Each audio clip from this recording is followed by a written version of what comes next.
Instrument, मतलब आपको पता है कोई if you want to measure anything we need some equipment for measuring anything. Simple सी बात है, if you want to draw a line you will use the scale for drawing the line, ठीक है। तो that scale is the instrument, ठीक। इसी तरह आपके पास जो कुछ इंस्ट्रूमेंट्स के नाम दिए गए हैं, vernier calliper. Vernier calliper normally जो है आपके पास गिवन है, आपके पास डायग्राम बनी हुई है। You will study in lab deeply, you will study this vernier caliper में what is vernier caliper? Simply it is the measuring instrument। एक सिलेंडर को प्लेस किया जाता है, ठीक है। सिलेंडर की जो है वो आपकी जो उससे जो है आप डायमीटर भी ले सकते हैं और उसके अलावा उसकी लेंथ भी ली जा सकती है, ठीक है। और इसके जो आउटसाइड जॉज है ये किसी भी चीज़ का अंदर का डाया लेने के लिए यूज़ किए जा रहे होते हैं और इनर जॉज जो है सिलेंडर वगैरह का डाया लेने के लिए यूज़ किया जाता है। इसमें 2 स्केल होते हैं, main scale and vernier scale, ठीक है बेटा। अच्छा, लीस्ट काउंट क्या होता है? सबसे छोटा डिजिट जो ये मेजर कर सकता है, that is called as least count. इसकी पूरी कैलकुलेशन है, जब हम प्रैक्टिकल करेंगे तो उसमें मैं आपको एक्सप्लेन कर दूंगी, ठीक है। लीस्ट काउंट, बस सिर्फ ये याद रखेंगे लीस्ट काउंट होता है क्या, what is least count? Smallest digit which can be measured by that of the vernier calliper, ठीक है बेटा। वो जो है वो लीस्ट काउंट कहलाता है, वर्नियर कैलिपर का लीस्ट काउंट कहलाता है। मोस्टली वर्नियर कैलिपर का जो लीस्ट काउंट है वो कैलकुलेट कैसे होता है? Value of smallest digit on main scale and total number of division on the vernier scale. मतलब आपको बताया मैंने, नीचे वाला जो बड़ा स्केल है वो मेन स्केल कहलाता है। तो उस पर स्मॉलेस्ट डिजिट की जो वैल्यू थी उसको जब हम total number of division on the vernier scale से डिवाइड करते हैं तो आपके पास जो वैल्यू आ जाती है दैट इज लीस्ट काउंट। मतलब छोटे से छोटा एक लाइन, छोटे से छोटा जो ये मेजर कर सकता है that is the 0.01 centimetre. This is for the vernier calliper. Students, in this picture you will see the working of the vernier caliper. You will see in yellow this is the vernier scale and in grey it is the main scale, ठीक है। एक cylinder बीच में रखा, उसको roll on करके cylinder को बिल्कुल vernier scale को जो है वो बंद कर दिया जितना लेंथ थी सिलेंडर की उस तक। Then we will read the reading. How we will read the reading? We will read the reading by the line which is coinciding, यानी जो वर्नियर स्केल और मेन स्केल की जो लाइन एक दूसरे से कोइंसाइड करेगी हम वो उसको रीड करेंगे। तो इससे हमें रीडिंग पता चल जाएगी, like that of the we will find out the length और dia of that of the cylinder. जो लाइन बीच में कोइंसाइड करी है you will see that red arrow will show the line which is coinciding, ठीक है बेटा। This is the working of the vernier calliper. Zero error क्या होता है? मेनली आपका मेन स्केल और वर्नियर स्केल दोनों के जो जीरो है वो मैच करें, that is the zero error. मतलब इसमें कोई एरर मौजूद नहीं है, बिल्कुल परफेक्ट आपका इक्विपमेंट है। अगर वो नहीं होता तो उसको एडजस्ट किया जाता है, ठीक है। तो उसके बाद आपके पास एक और इक्विपमेंट की बात की जा रही है, that is the screw gauge. Screw gauge में आप किसी स्पेयर या राउंडेड चीज़ का डाया जो है वो फाइंड आउट करने के लिए यूज़ किया जाता है, ठीक है। इसमें भी एक सर्कुलर स्केल होता है और एक मेन स्केल होता है। सर्कुलर स्केल जो रोटेट करता है, पूरा एक रोटेशन जो कंप्लीट करता है, that is the measurement for the pitch, ठीक है। It is the distance between the two consecutive thread of the linear screw. Means आप जब रोटेट करते हो पूरी एक रोटेशन कंप्लीट करता है, that is called as one pitch. It is measured by the distance traveled by the circular scale on the main scale during one complete rotation of the circular scale, ठीक है। मतलब वो complete rotation जो करता है that is called as pitch। आपके पास इसमें भी लीस्ट काउंट होता है, जैसे हमने वर्नियर कैलिपर में बात की थी। स्क्रू गेज में it's also have the least count. How do you calculate that least count? Pitch of the screw upon number of division on the circular scale. Pitch and यानी जो एक पूरी rotation है उसके नंबर और उसको number of division of the circular scale से divide करेंगे, आपके पास इसका लीस्ट काउंट हो जाएगा। लीस्ट काउंट क्या आपको बुक में लिखा हुआ है, दैट इज द 0.001 सेंटीमीटर। मतलब स्मॉलेस्ट वैल्यू जो आएगी वो इसका लीस्ट काउंट कहलाता है। We'll talk about the working of the screw gauge। उसके बीच में कोई भी स्फेयर रखा या कोई भी चीज़ रखी, ये सर्कुलेट जो कर रहा है, this is the vernier, this is the screw gauge जिसे सर्कुलेटेड स्केल, और नीचे जो है मेन स्केल है।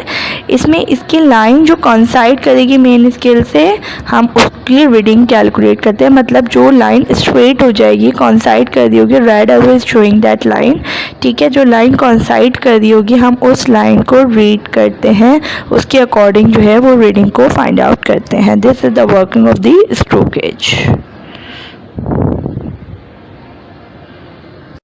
Okay student, now we are going to talk about the physical balance. It is another equipment इसमें होता क्या है, there is the two pans, left pan and the right pan and the middle is given between them, ठीक है। Middle को बिल्कुल centre में करके नॉब को नीचे गिवन होती है, उसको नॉब को बंद कर देते हैं। Then we put any object which we have to measure, कोई भी मास जो है हम लेफ्ट पैन में रखते हैं standard on the right pan, and knob को रोटेट करके निडल को फ्री छोड़ देते हैं मूव होने के लिए। तो जिस तरफ वेट काम होता है निडल उस तरफ मूव कर जाती है, तो उससे हमें किसी भी चीज़ का वेट जो है वो पता चल सकता है। उसके बाद जो स्टॉप वॉच है, स्टॉप वॉच जो है आपको पता ही है, नॉर्मली आपके वॉच में सेकंड्स का होता है, लेकिन आप इतनी ईजीली उसको डिडक्ट नहीं कर सकते। इसमें स्टॉप वॉच जो आती है आपके पास, आप क्या करते हो, उसको क्लिक कर देते हो, आप उसमें स्मॉलेस्ट यूनिट उसका सेकेंड भी जो है वो आपको पता चल सकता है। उसके बाद मेजरिंग सिलेंडर है। What is measuring cylinder? It is use to measure the volume of the liquid. Volume of the liquid measure करने के लिए यूज़ किया जाता है। इसमें मार्क्स होते हैं, स्मॉल मिलीलीटर तक मार्क होते हैं कि स्मॉलेस्ट मिलीलीटर भी इसमें फाइंड आउट हो जाता है। आप उसे फिल करते हो, आप उसका जो स्केल बना होता है उसको रीड आउट करते हो, तो आपको पता चल जाता है कि किस लेवल तक उसमें वाटर या कोई भी लिक्विड जो है वो मौजूद है। अदर एंड एक्यूरेसी, एरर, किसी भी काम को करने में किसी भी किस्म का एरर आ सकता है, that is error. And accuracy, बिल्कुल परफेक्शन से वो काम हो रहा हो, बिल्कुल परफेक्ट रिजल्ट आ रहा हो, स्टैंडर्ड से मैच कर रहे हो, that is the accuracy. Error can be divided. Error जो है वो बहुत सारे तरह के हो सकते हैं। Personal error, systematic error, random error. Personal error में सिंपली आपने कोई काम करने में आपसे कोई मिस्टेक हो गई है, जिस तरह से उसे परफॉर्म करना था। जैसे हम वेइंग बैलेंस की बात करें, if we talk about weighing balance, it should be placed on the smooth surface, ठीक है। किसी स्मूथ सर्फेस पे रख के हमें वेइंग बैलेंस यूज़ करना होता है। If we put it on the rough surface, तो उसका वेट जो है वो वेरिएट कर जाएगा, ठीक है। तो ये पर्सनल एरर में आएगा, चूँकि आपने उसको स्मूथ सर्फेस पे नहीं रखा। उसके बाद इंस्ट्रूमेंटल एरर। इंस्ट्रूमेंटल एरर से क्या मुराद है, उसका जीरो एरर की हमने बात की कि उसका जीरो एरर एक्यूरेट नहीं था, जिसकी वजह से रेटिंग में डिफरेंस आ रहा है, तो ये आपका इंस्ट्रूमेंटल एरर है। उसके बाद रैंडम एरर। रैंडम एरर यानी एक्सीडेंटल एरर होता है कि ड्यूरिंग परफॉर्मिंग आपका जो है कोई इस टाइप का हो गया, गिर गया, कोई मटीरियल गिर गया। जैसे आपने कोई चीज़ वेट करने लगे, आपका एकदम हाथ लगा या कुछ ऐसा हुआ जिसकी वजह से कोई एक्सीडेंट कॉज हो गया, वेट बैलेंस गिर गया, जिसकी वजह से वेट डिफरेंस आ गया, तो ये आपका किस में आता है, रैंडम एरर में आता है। एक्यूरेसी मैंने आपको पहले ही बताया, स्टैंडर्ड से मैच करें, मतलब accuracy is the ascending the measurement of the quantity involve in the phenomena as close to the factor value as possible. Means आपकी एक्यूरेसी क्या है, स्टैंडर्ड से करीब करीब अगर वैल्यू आ रही है तो दैट इज द एक्यूरेसी। जितना करीब करीब वैल्यू आएगी that is the accuracy, that is considered as the accuracy. Now I am going to explain you the numericals of this chapter 2.1a. इसका numerical आपके पास क्या है? From diagram 1 calculate the zero error. हमें zero error calculate करना है. I already explained you. There is the if there is any problem in the vernier caliper screw gauge, so हमें जो है zero error calculate करना होता है. अब यहाँ पे एक diagram given है. क्या है वो diagram? You will see this diagram. आप इस diagram को देखिए. इसमें आप के पास जो लाइंस हैं वो एक दूसरे से कॉन्साइड नहीं करी। आप मेन स्केल और वर्नियर स्केल का डिफरेंस देखें। यहाँ पे ये फर्स्ट लाइन कॉन्साइड नहीं कर रही ऊपर वाले मेन स्केल से, सेकंड लाइन भी कॉन्साइड नहीं कर रही, थर्ड भी नहीं कर रही, फोर्थ भी नहीं कर रही, फिफ्थ भी नहीं कर रही, सिक्स भी नहीं कर रही, लेकिन सेवन्थ लाइन आप देखें, seventh line is equal to that of the main scale. मतलब हमारा जो सेवन्थ डिवीजन है वर्नियर कैलिपर का, वर्नियर स्केल का, वो मेन स्केल से कॉन्साइड कर रहा है, ठीक है। सेवन्थ डिवीजन वर्नियर स्केल का मेन स्केल से कॉन्साइड कर रहा है, ठीक है। तो अब हम जीरो एरर कैसे कैलकुलेट करेंगे? जीरो एरर नहीं होता अगर ये जो वर्नियर स्केल का ज़ीरो है ये बिल्कुल एग्जैक्टली मेन स्केल से ज़ीरो से वो कर रहा होता, कॉन्साइड कर रहा होता, तो हमें ज़ीरो एरर कैलकुलेट करने की ज़रूरत नहीं पड़ती। बट यहाँ पे ऐसा नहीं है। थोड़ा सा आगे की तरफ आप देखें, मेन स्केल से थोड़ा सा पीछे की तरफ जो है वो वर्नियर स्केल जा रहा है। अगर ये आगे की तरफ जाता तो हम वैल्यू पॉजिटिव में लेते, ये पीछे की तरफ जा रहा है, that's why we are taking the values in the negative, ठीक है बेटा।